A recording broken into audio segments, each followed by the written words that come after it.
The Mark Pope era gets started with a big boom against Wright State.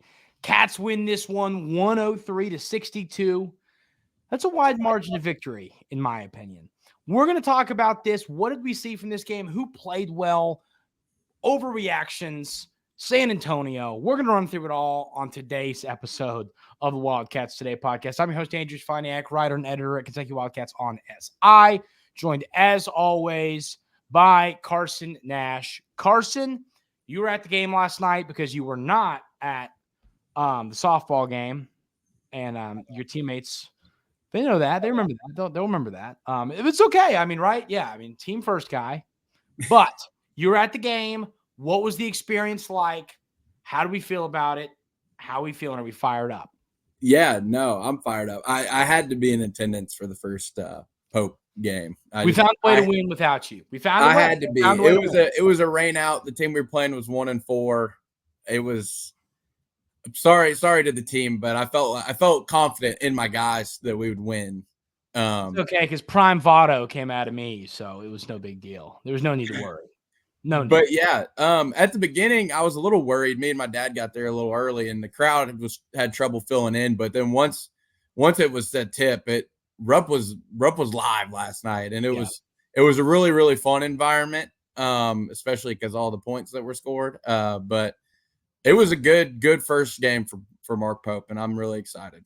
Yeah, I mean, we were watching it. You know, Mike and I were watching it, and Cameron and Grace were watching it at home before before Mike and I went to the softball game, and the crowd looked a little thin on TV, which I'll be honest with you, I was a little, and I knew it would fill in. You know, I went to every game last year in the press box, and you know how the kind of the trends of it, and I could tell it was going to fill in. But so I'm glad it did. I'm glad to hear from your perspective that it did fill in. But I mean, Carson, now getting into the game, I mean, so you said the atmosphere was great. Good that people showed up. A legit good, atmosphere for the start of the Pope era. When it comes to the game, I mean, I don't know what more. Genuinely, I don't know what more you could ask for. I don't know what more you could ask for. Seriously, like, I don't know, looking at this box score, looking at how everyone played, there's not one thing where I'm like, well, I wish we'd have done. It was perfect. This was the perfect game. This is a Division I basketball team we played. We beat by 41 points. Okay, it's no longer Minnesota State, Manteco, or Kentucky Wesleyan, okay? This is a Division I basketball team. Are they great? No, okay? No, but it's a Division I team, and you beat the brakes off them. You took your level of competition from Division II to Division I, and I saw zero drop-off. Now you're going to play a Bucknell team, and then we're going to really find out quickly when you play Duke. But, Carson, I mean, we'll get to player by player in a minute, but what stood out to you most in this basketball game just as a team aspect? I honestly loved our defensive intensity. I think as much as we were good on the offensive end, I think our defensive intensity was fantastic because everyone knows the Mark Pope team is going to be good on offense. I mean, he's a genius on the offensive end. But this team has so many players that can guard, and I think that's going to raise the ceiling for this team a whole lot. Look at Lamont, Otega, and Amari Williams. All three of those guys in your starting lineups are very, very good defenders, if not some of the best at their positions. Yeah. So I'm really starting to get more confident in this group as a defensive unit, and that's what really, really excites me. Yeah, I mean, to me, there were two things, and you pretty much said exactly what I was going to say. Is we know what you're going to get offensively, like you said. You know what you're going to get from this team. Defense is what's going to make the difference because you're going to be you're going to be a top 10. I know that Kid Palm isn't a thing anymore because of that, but you're going to be a top 10 team in offense statistically in college basketball, in my opinion, this season. The question is, what are you defensively? If you're good defensively, then this team is going to be elite. And I mean, look at the numbers last night. You had 4 blocks, you had 11 steals. I mean, there's not much more you can ask for from a team defensively. 11 steals. I mean, goodness gracious. You see 3 of those go to Oweh, 3 of them go to Butler, 2 go to Garrison, 1 to Chandler, 1 to Creasa, 1 to Williams. I mean, it was an all-around great defensive effort. I was proud of this team. You held Wright State to 35% from the field and 18.5% from 3. Not much more you can ask for defensively. This is what I wanted to bring up to you, Carson. I wrote an article about this morning, and this got me fired up. They asked the coach of Wright State, I already forget his name. I think it was Clint Sargent. Yep, that's who it is. And they asked him about – someone asked him postgame, were you surprised with the way Amari Williams played in this game? And his response is something that got me – and in all honesty here, let me just read it to you because I want to give you the exact quote. And it's just truly, this should get people fired up. So he had this to say. He said, no, you don't. What is happening right now? I don't know what's happening. Do you still see me? Yeah, I still see you. Where did I go? It was really weird. My screen went away, and I thought okay, here we go. Difficulties. Well, not really, but kind of. Well, I thought I was gone. I'm glad I wasn't didn't. Yeah, I could still see you. Unfortunately, painful. He says, no, you just have to give so much attention to their shooters. He is dangerous. He being Art Williams. Off all those staggers, away screens, and ball screens, we really wanted to do a great job of taking away threes, which I think they had 4 in the first half. If you were taking away threes, you're spread out, giving up. This is traditionally not how we guard. We want to be in gaps, but you can't. I thought he benefited from how we guarded all of the perimeter action.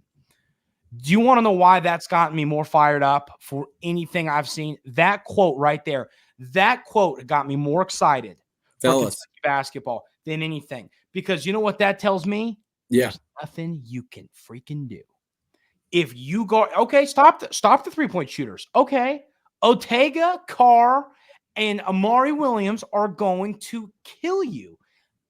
Guard them. They're the best passers in the world. They're going to kick out to open shooters. There is nothing you can do. It's like rabies. Don't care what Michael Scott does. Don't care about the fun run race for the cure. You get it, you're done. You play Kentucky, you're done. This offense it's unstoppable with the way they play like that, with the way that you have, you know what I mean? If you guard the shooters, we're going to have Otega get to the rim or have the big guy score around the rim. If you stop them, they're going to kick it at the shooters. There is nothing you can do unless we just flat out aren't making jump shots. Yeah, and you asked what my takeaways from the game. My second takeaway would have been Amari Williams. I mean, he looks like the best player on the team. I mean, he had 4 turnovers. But those turnovers were because guys weren't cutting when he thought they should be cutting. Early season miscommunication. Yeah, it was a chemistry thing. It's not because he's making bad decisions. So I came away from that game really, really impressed with Amari, especially he's coming off an injury. Yeah, I don't know how he's going to play. It was, but I mean, still coming off an injury and playing that well. Being that big, 7 feet, 260, and being able to move like that and have those type of hands and the feeling of the game, getting the ball and running up the court and making that decision to dish it off to Otega instead of going up yourself as a big guy is super, super impressive. And it brings, it's like he said, it's impossible to stop because you got a 7-footer who can dish it out or take you to the rim. And I want to bring something up, and I'm getting ready to throw shade, and for once, it's not at Cam Boffman. It is at Aaron Bradshaw, and I want to start this. Aaron Bradshaw is like my favorite person in the world. He was one of my favorite players to interview last year. I love Aaron Bradshaw, but I want to make a point about how good our bigs are this year. Aaron Bradshaw last night, he had a couple blocks that came in clutch for them, and they won the game. Ohio State did over Texas, over number 19 Texas. But Aaron Bradshaw. Well, hold up for 1 second. Every ranked team that lost last night was from Texas. Yeah, A&M. I called that one. Texas A&M and Baylor. One. My dad, I'm glad he bet on that. I told him, I said, Dad, please bet against. I love UCF in this game. That was my that and Lamont over 3.5 assists. I should have gone at Fort Knox, took all the gold and put it on Lamont Butler over 3.5 assists. But like Aaron Bradshaw had a bad game against Texas. In 21 minutes, he was 1 of 5. He's in foul trouble. I mean, the point is, and I'm not trying to throw shade at Aaron Bradshaw, throw shade. He's a great person, really like him. It's just these bigs are different, man. They're different. This is the veteran aspect of it is there, but it's just Amari Williams. And I love, you talk about it not translating. Now, I mean, we still need to see it translate to SEC playing against Duke. I mean, he's playing against the type of teams he would play against last year, but I mean, he just looks special. He looks like a unicorn. And you're right. The turnovers, and I'm about air quoted, they were obviously turnovers. Most of them, I thought he made the right decision, and the first was going to the wrong spot. I think so too. I really do believe. I think he had 2 or 3. I think 2 definitely, maybe 3 turnovers should have not been turnovers. I completely agree with you. And I mean, looking at, the way that he played, I think he's going to give you a ton on offense. And that is what surprised me. I mean, you look at his stat line, and I'll tell you this, the 13 rebounds, when there were a few of them, I need to stop betting on Kentucky basketball because I just want to be able to root on Kentucky. There were so many rebounds in Carr's hands that Amari grabbed. And I was like, but so I need to just bet on them to win and not player props. But I mean, Amari, 13 rebounds, I would not have guessed him to do that. I would not have predicted that. And those rebounds were some big boy rebounds. Yeah, it's what I'm saying. Grabbing them down. The 3 assists, stealing a block. I mean, that's what I was expecting. The 12 points on 5 of 6 from the field, looking like a unicorn around the rim. I was not expecting. I was expecting, I mean, I knew he had a little game around the rim, but I was expecting it to be a lot of dunks and a lot, you know what I mean? Like a lot of oop dunks and stuff like that, and clean up dunks and but I mean, it's beautiful stuff around the rim. He's a special player around the rim. So that got me incredibly, incredibly fired up for him as a player. Who else stood out to you, Carson? Well, I think the obvious one is another guy who you said to bet the under on. Can I at least explain before you bash me? You talk about it and I'll talk. All right. Yeah. So, Otega Tron, as we like to call him, is looking absolutely fantastic. I mean, this dude is a baller, and I think the country is going to be put on notice pretty soon because 8 for 9 from the field, 3 for 3 from 3. He made both of his free throws, which we knew that was a concern coming into the season. And he had 21 points, and it looked easy for him last night. He pretty much got whatever he wanted and played absolutely fantastic defense. Let me see. Did he have any steals? He had 3, I believe. Yeah, with 3 steals and a block. 3 steals and a block. So making an impact on defense as well as being almost perfect on offense. I mean, didn't turn the ball over either. Yeah, I don't think you could ask for anything more from anybody. I mean, that's pretty impressive. What surprised me about his stat line, Carson, I'll be honest with you, his stat line was exactly what I predicted it to be. -3 from deep. Okay. I told you he was going to have 12 points. If he doesn't make those 3-pointers, he has 12 points. Obviously, that happened. You can't say that. Point is, I don't expect him to be a 3-point shooter a ton this year. He's going to shoot them when he's open. But his set shot splits are really, really good. Like when he's set and shoots, he's probably going to make it. And he said himself, though, in post game, I need to pull up that's not his game. I mean, he said that. I know, but it's not. He'll take that shot if he gets it. I'm not saying he shouldn't take it. I'm just saying I don't believe that he's going to go 3 of 3 from deep every night. Is what I'm saying. No, I wouldn't say. I mean, he's not going to go 3 of 3 every time. No, well, you know what I mean. I'd say he'd probably go more 2 of 3 more than he would 1 of 3. I mean, that's fair. I'm telling you, I'm not saying that it's a bad open shots, of course. I'm not saying forced 3-pointers or anything like that. But because if he's open, shoot it. It's just to me the shot. And I'm a believer in shoot your shot. You know what I mean? It's like, swing your swing in golf. Swing your swing. Don't ever change your golf swing, because then you're going to be like me, aiming at the highway, trying to hit a slice into the fairway, and it's not going to be great. But, shoot your shot. I'm a big believer in that, whether it's at McCarthy's, whether it's on the basketball court, you always shoot your shot. Now, the issue to me is the form, you know what I mean? It's a little slow, and the form's a little slow. And I'm worried when he's more contested, he's going to struggle. He's going to struggle to make some. But that's what I'm saying. I think he would, if he's contested, he's more of a pump fake, take you to the rim guy. Exactly. I think agree with you. The threes that he made, there was no one in the vicinity of them. Yeah, and he needs to shoot those, and I believe he'll make them at a 40-50% clip on the open ones. That's what I'm saying. I didn't expect him to shoot threes. I expected his talent to be exactly what it was, minus those 3-pointers. I just didn't, foresee him doing that. I felt that 14.5 was a high line for him in the first game of the year, but even though he broke that in both exhibition games, that's not the point. That it was against freaking D7 teams. It was different. It's different. I told you my reasoning. It made sense. You're being I'm gonna jump through the screen, but I stand by my reasoning. I stand by my analysis. That's fair. Yeah. All right. Let's talk a little bit about I'm angry now. Mr. Point Guard Lamont Butler. How'd you feel about Lamont's performance? I mean, this is interesting to me. Lamont played great. Lamont played great. 5 rebounds, 5 assists, 3 steals, a block. Only turned the ball over one time. He had 14 points, 6 of 12 from the field. Here's my question for you, Carson. Yeah. Do you want Lamont Butler shooting the ball 12 times? Yes or no? Here's my take on this.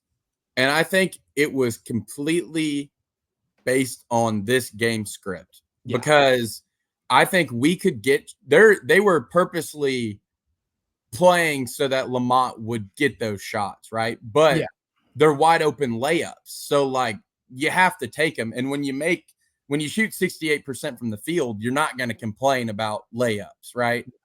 So, if Lamont shoots 12 times and he's taking layups, then I'll take it, because him shooting 50%, or Duncan, or if he missed 2 3-pointers, which hurt his percentage.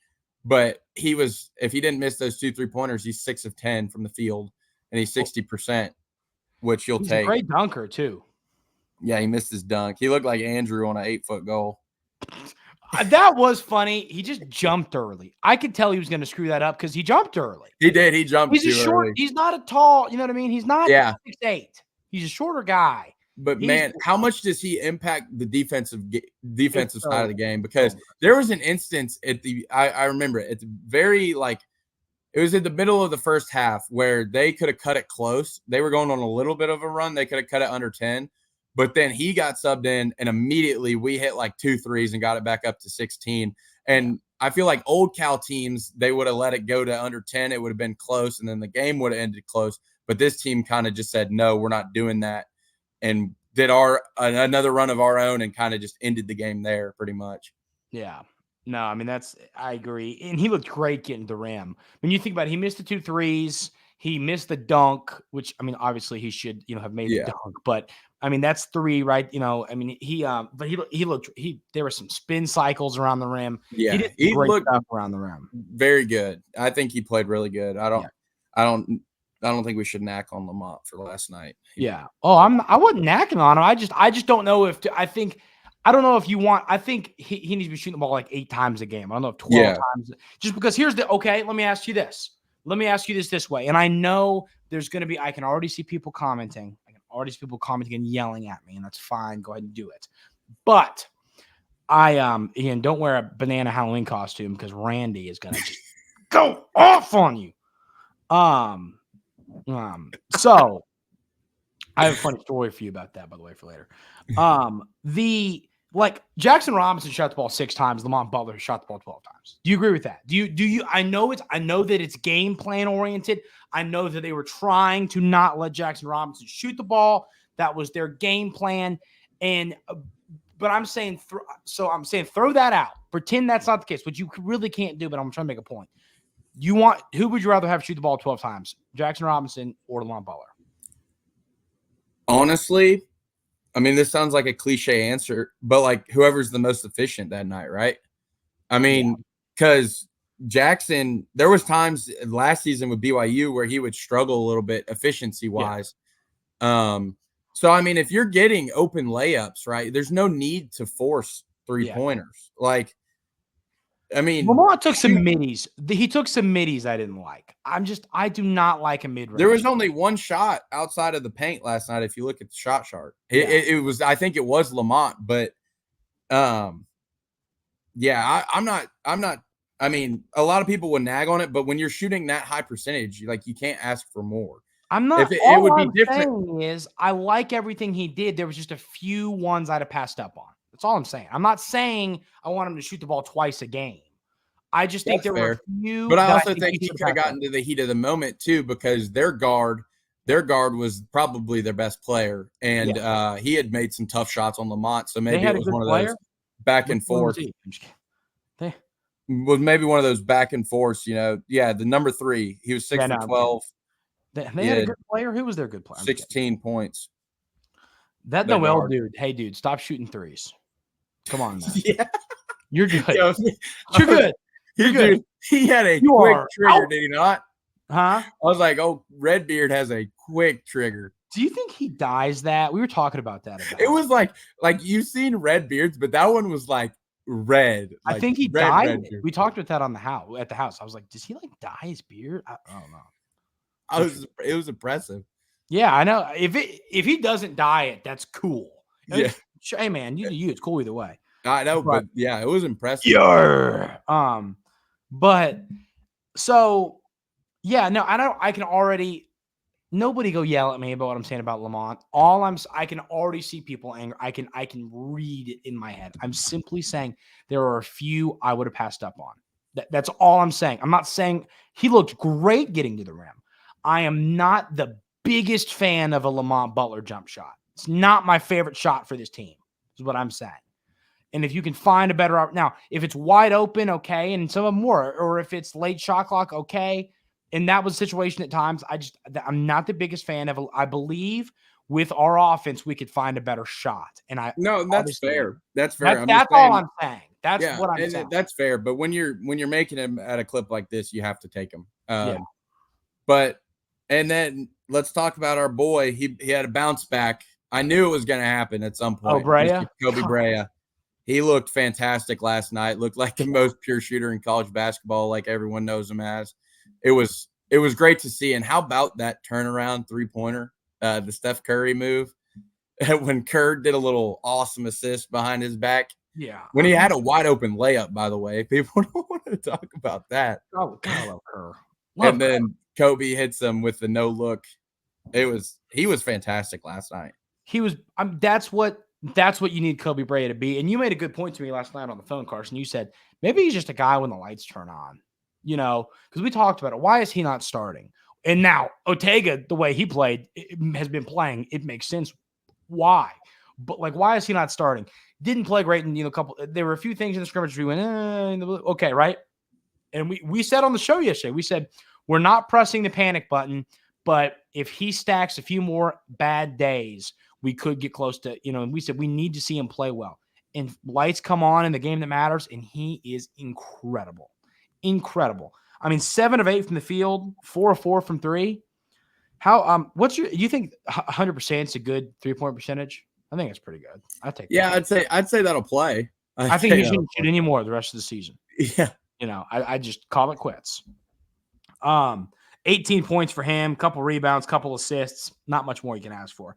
And I thought Kerr. How many points Kerr scored last night? 0, right? 0. Yeah. He impacted the game so much. He had 5 assists.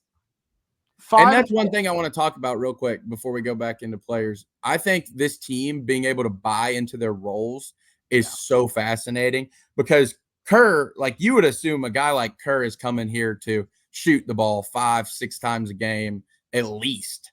And him only shooting the ball twice, but impacting the game so much on the offensive end with 5 assists. the ability for Pope to have that buy-in from that type of player is huge for this team. Yeah, I fully agree with you. I mean, it's just, yeah. I mean, it's a part of what makes this program and what Coach Pope's doing so special to me. But I mean, another interesting point, Carson. I mean, a guy who I bet another guy who was awesome. Almanor, dude. I mean, he just continues to impress me. 5 of 7 from the field. How about his motor? That's what really impressed me the most. He was constantly moving, running down the court, trying to get open. I mean, he 2 rebounds, a steal. 2 rebounds and assists, no steals. 11 points on 5 of 7 shooting in 13 minutes. 13 minutes. He puts that together. Go look at what Mike just texted. Try not to laugh challenge. And you see that one? No, I'm not looking at it. You got to go look at it. Try not to laugh challenge. You got to. I was able to hold it together. But I mean, what Almanor brings to the table is just impressive. It really is. It just, and like you said, the fact that all these players are saying, I played 37 minutes at Farley Dickinson. I played 32 minutes at West Virginia. I'm fine to come play 15 on a winning team. It says a lot about them as human beings. And human beings, yeah. Plain and simple. And you know what else it tells me? Coach Pope told people, you're going to come here and compete for a spot, but right now I see you as a guy that will play 15, 16 minutes per game. I think he was straight up with people. That's the vibe I got from hearing Kerr talk. It sounds like the role that he's playing is what Coach Pope sold him, and I respect that a lot. Because Kerr could have gone somewhere and played 37 minutes. I do too. How do you feel about minute distribution from last night? Because it looks like Otega with 27 is the most. And here's my thought. I'll be honest with you. I think you just throw it out the window for this game because of the way it went. Because of you win by 41 points. I think it looks vastly different against Duke, is what I would say. Yeah, I agree. That's the game. I do think it is interesting though that Otega is your highest played player.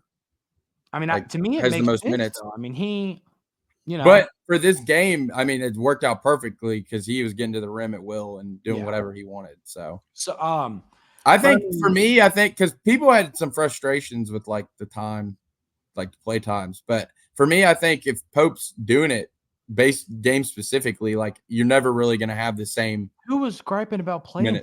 I don't know. I've just heard it over social media and stuff. People are not. I don't know. We won by 41 points. I know. It's crazy, isn't it? Kentucky fans still complain when we win by 40 points. I don't understand what you could – I wouldn't have played the starters the last 8 minutes. I don't understand. Who cares? Yeah. No. Now, I have 2 questions for you, Carson. First, do you think right now this lineup, you got your starters, Carr, Williams, Oweh, Robinson, Butler, right? You got your guys there. You've got your guys that are going to play off the bench, Almanor, Garrison, Chandler, Creasa, and Brea. You got 10 guys. I don't think Noah and Perry are going to be part of this. I don't. I think they are future guys. You have 10 guys. Do you think this stays at 10 guys, or do you think he works it down to 8 at some point in the season? Because I think it stays at 10 guys at this point. I think it's rare to have the depth that this team has. And I think that depending on how guys are playing, of course, and injuries and that sort of thing. Yeah.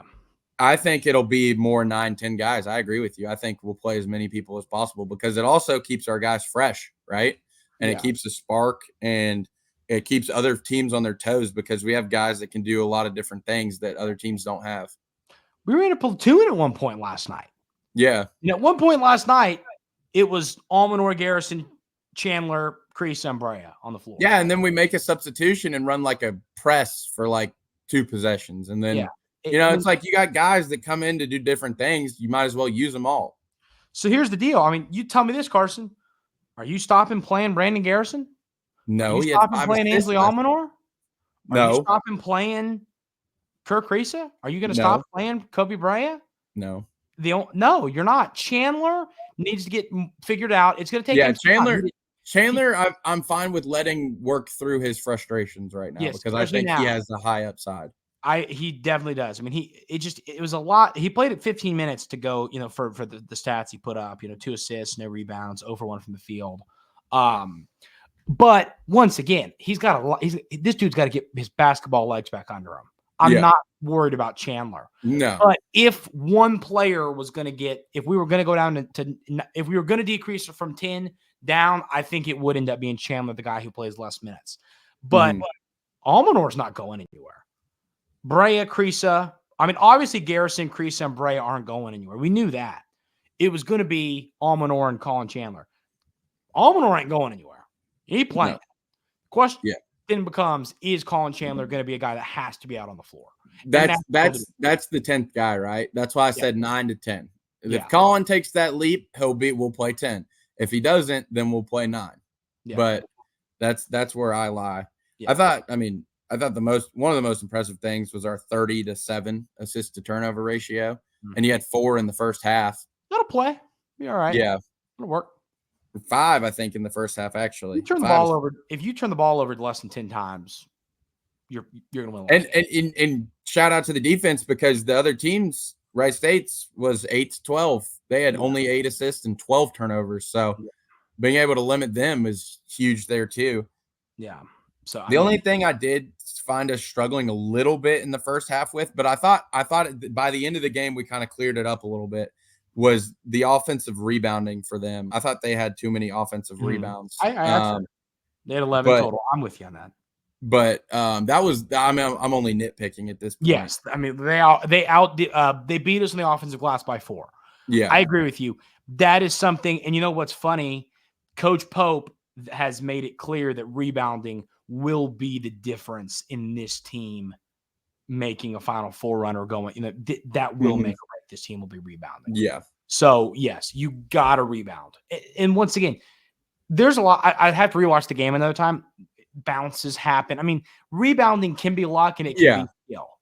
I have to rewatch. I don't remember them where I go, gosh, why does that bounce to that guy there? You know what I mean? They missed. So they shot 27 3-pointers and they missed 22 of them. So, I mean, that's 22 long rebounds that they have a chance of getting. And everyone knows longer rebounds are harder to tell who's going to win. And they could go anywhere because they're getting past that. They're getting past the boxing out. So that also was part of it. So, I mean, that it's only a nitpick, but I think we'll get it cleaned up. I have no doubts. Yeah. I'm with you. I mean, Carson. Oh, are you good on the game? Because we have other news to talk about. I know. Yeah. No, I was gonna transition into it for sure. Well, we'll finish off on the game with big win. You can't not be excited. And for those that say, well, it's Wright State, we'll find out in a week from today. For those saying that are worried, we'll find out in a week. But play Bucknell on Saturday. We'll preview the Bucknell game on Thursday. Talk about what we want to see, what we want to improve. Yeah, the Fighting Nate Sestinas. So we'll have that conversation on Thursday. But Carson, what happened on Saturday? Yeah, so Pope picked up his 3rd commit of this class, none other than a Caden Lewis. And this guy is a stud point guard, and I am super, super excited for his addition. Not only because I think he is the most underrated recruit in this whole class. I really, truly do believe that. Not only does it boost us, but it helps with Caleb Wilson as well, because we know that them two want to team up in college. And so I think it's a huge addition for Kentucky. I think him and Jasper in the backcourt is going to be something fun to watch. Caden's like a grit guy. He's a dog. He is 100% a dog. And so adding him to the class not only adds his talent, but adds his mindset. And that's huge for a team. So super addition, Caden Lewis. Pope is on the right track. And I'm super, super excited about the future with Pope. There's not 35 players in this class better than Caden Lewis. There's just not. It's just the reality. He's a great basketball player, high IQ, plays point guard the exact way Coach Pope wants his point guards to play the game. I'm really fired up. Him at the 1 and Jasper at the 2 is going to feed families. It's going to be special. And on top of, okay, if you want to take it further than just adding a great point guard to your team, it helps you with your chances of landing a top 10 player in this class in Caleb Wilson. I'm fired up. He is a great addition to this class that has a chance. I have to run the numbers to where if we get Caleb Wilson, will we take over Duke for number one? I don't, be honest with you, I need to figure out how to do that math. I don't know how to do that. I mean, look at that. But like, if we get Wilson, are we number one? I don't know. I want to get to the bottom of that. If you all do know, let me know in the YouTube comments. But there's definitely a chance. I want to figure out how to run the math. There's a way to do the math on that to actually figure it out.